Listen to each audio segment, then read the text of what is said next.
Assalamualaikum warahmatullahi wabarakatuh. Alhamdulillahirabbil alamin. Hamdan yuafi ni'amahu wa yukafi mazidah. Ya Rabbana walakal hamdu walakal syukru kama yanbaghi li jalali wajhikal karimi wa 'azimi sultanik. Asyhadu an la ilaha illallah wa asyhadu anna Muhammadan abduhu wa rasuluh.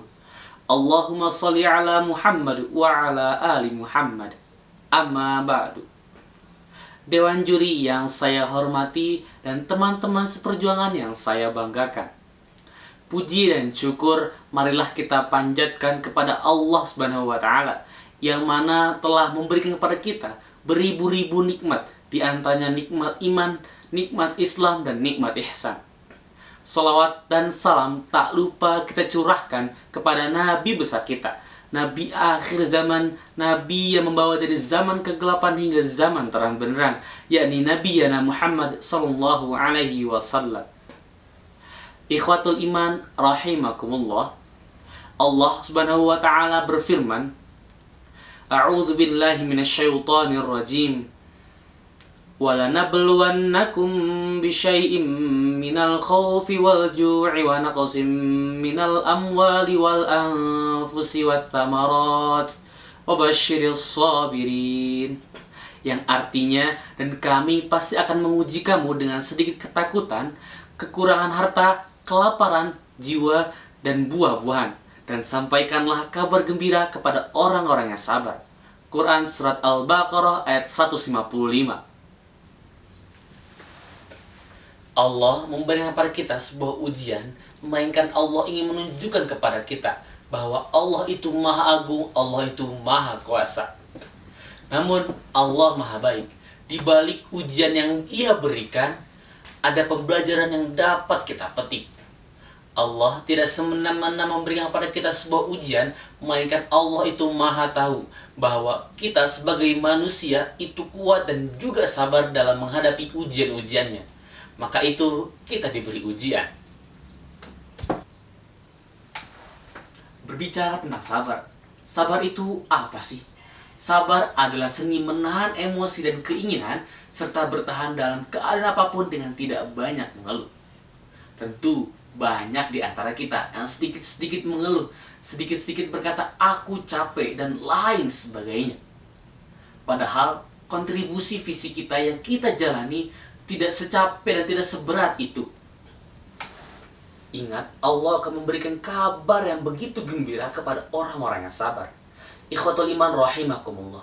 Allah Subhanahu wa taala berfirman, Ya ayyuhalladzina amanu ista'inu bis-sabri was-shalah, innallaha ma'as-sabirin.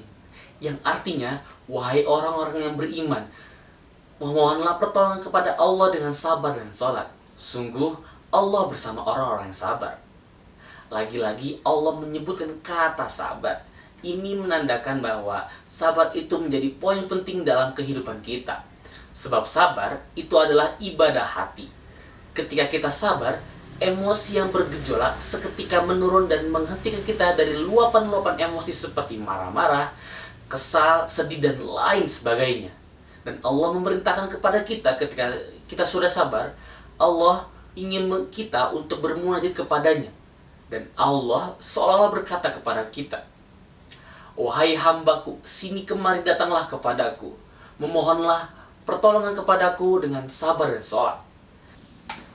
Ikhwatul iman rahimakumullah. Ada satu kisah ini terinspirasi dari salah satu nabi yang kita imani, yakni Nabi Ayub alaihissalam. Kala itu, Nabi Ayub yang memiliki badan gagah dan tampan. Namun, atas kuasanya, Allah memberikan kepadanya sebuah musibah penyakit kulit yang sangat parah. Dari ujung kepala hingga ujung kaki, kulit Nabi Ayub mengeluarkan banyak sekali nanah. Dan terdengar kabar bahwa penyakit ini mudah sekali menular. Ikhwatul iman rahimakumullah. Penyakit Nabi Ayub ini menggerogoti kulitnya selama 18 tahun lamanya. Luar biasanya, Nabi Ayub tidak sekali mengeluh. Senantiasa bersabar, berdoa, dan bersyukur atas takdir yang sedang menimpanya. Dan Nabi Ayub seolah-olah memberikan kepada kita amanat, yaitu selalu berhusnuzon kepada Allah Subhanahu wa taala. Ikhwatul iman rahimakumullah. Allah Subhanahu wa taala berfirman, "La in syakartum la azidannakum wa la in kafartum inna adzabi lasyadid." Bersyukur menjadi salah satu poin penting dalam modifikasi mental yang sangat terpuji. Dengan bersyukur, kita senantiasa mengingat Allah Subhanahu wa taala. Allah sangat menyukai orang-orang yang bersyukur dan berterima kasih atas nikmat yang telah diberikannya. Allah juga berjanji kepada kita, barang siapa yang bersyukur, maka nikmatnya akan ditambah. Ikhwatul iman rahimakumullah. Pada intinya, bersabar dan bersyukur menjadi salah satu poin yang harus digarisbawahi dalam memodifikasi mental dengan akhlak yang terpuji. Ingat, Allah bersama orang-orang yang sabar dan Allah akan menambahkan nikmat kepada orang-orang yang bersyukur. Sekian dari saya, mohon maaf atas kesalahan kata yang saya ucapkan. Wabillahi taufiq wal hidayah. Wassalamualaikum warahmatullahi wabarakatuh.